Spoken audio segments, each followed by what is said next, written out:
Il y a 14 références au jour du sabbat dans le livre de Néhémie. Il y est question de l'annulation du sabbat. Si vous désirez une preuve de cela, allez vers Malachie, le contemporain de Néhémie. Vous verrez ce qu'il a à dire à ce sujet. Mais ici, dans ce livre de Néhémie, le sabbat est mentionné 14 fois. Aussi, il a une très large place. Vous savez que ces gens représentaient l'annulation du sabbat. Or, je ne vais pas me mettre à argumenter pour l'adventisme du 7e jour ou pour l'observation du dimanche. Le motif est beaucoup plus élevé et plus glorieux que cela. Mais souvenez-vous que le sabbat était l'alliance la plus ancienne en existence. Dieu se reposa de ses œuvres le 7e jour, et Dieu sanctifia le 7e jour, et demanda qu'il soit sanctifié perpétuellement.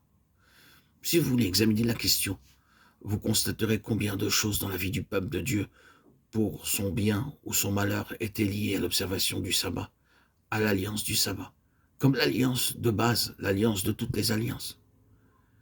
Mais que signifiait-elle?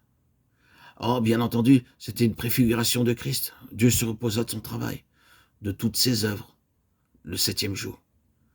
Dieu bénit le 7e jour, et il le sanctifia. Genèse 2:3. Israël alla en captivité à Babylone, parce qu'il n'avait pas observé les sabbats de l'Éternel, le 7e jour, le 7e mois, la 7e année, et la 7e année, jusqu'à la 49e. Ils avaient failli dans l'observation du sabbat, dans tout ce qu'il impliquait. Aussi les envoya-t-il à Babylone pendant 70 ans, à cause de ces sabbats. Ce qu'un homme aura semé, il le moissonnera aussi, Galates 6:7. C'est toujours le ce. Et maintenant, cette muraille en ruine parle du sabbat violé, du sabbat annulé. Or, on trouve Néhémie restaurant le sabbat. Et vous savez qu'il le fit d'une façon très vigoureuse. Quand les marchands vinrent au port le jour du sabbat, il les chassa. Il les traita très rudement et restaura le sabbat. De quoi s'agit-il dans tout cela? J'ai dit que cela attirait l'attention sur Christ, celui qui, dans la nouvelle création, a achevé toutes les œuvres de Dieu, les œuvres de la nouvelle création, qui a de nouveau procuré à Dieu de la satisfaction et introduit Dieu dans son repos, le repos de sa satisfaction, de sorte que Christ et son œuvre accomplie sont maintenant le sabbat. Le sabbat n'est pas un jour, c'est une personne. Le sabbat n'est pas du tout une question de temps, c'est une œuvre accomplie. Et ainsi, toute violation à son égard est sévèrement traitée par le Seigneur. Cela signifie ceci: enlever un petit fragment à l'œuvre pleinement accomplie de Christ et à la satisfaction absolue de Dieu à son égard, et vous violez le principe du sabbat. Vous bradez l'alliance. Si seulement on réalisait ces choses, cela détruirait l'adventisme du 7e jour en 5 minutes. Eh bien, dites-vous, ne devons-nous pas observer le jour du Seigneur? Ah oui, mais comment un témoignage, non pas comme une question de loi, comme un simple témoignage. Nous nous rassemblons un certain jour, le premier jour de la semaine, pour célébrer la vérité glorieuse que Dieu est satisfait dans son Fils. C'est-à-dire, nous nous réunissons autour de sa table et nous adorons sur la base des valeurs de Jésus-Christ, le fondement de la satisfaction de Dieu.